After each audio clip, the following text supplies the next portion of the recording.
টাকা তোর কত বাহারি নাম, মসজিদ মাদ্রাসায় দিলে সেটা হলো দান, কল্যাণমূলক কাজে দিলে অনুদান, মন্দিরে দিলে চাঁদা বা দক্ষিণা, স্কুলে দিলে ফিস্ট, আর স্কুল থেকে পেলে বৃত্তি।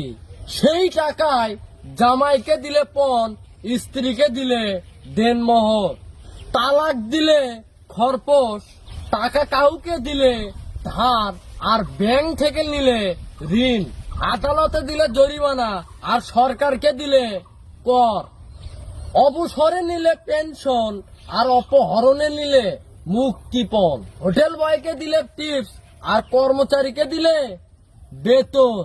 টাকার কি শুধু এসবই না, শ্রমিককে দিলে মজুরি, বয়স্কদের দিলে ভাতা, অবৈধভাবে পেলে ঘুষ, ফকিরকে দিলে ভিক্ষা। সেই টাকায় খুশি হয়ে দিলে তাকে বলে বকশিস, ব্যবহারের পরে দিলে ভাড়া, বিশেষভাবে দিলে গিফট, নষ্ট করে দিলে ক্ষতিপূরণ, আলোত করলে সাক্কা। টাকাকে বিশেষ পর্বে দিলে তাকে বলে সালামি, অর্ডারের সময় দিলে অগ্রিম, আর সেই টাকায় বিশেষ সময় দিলে আশীর্বাদ।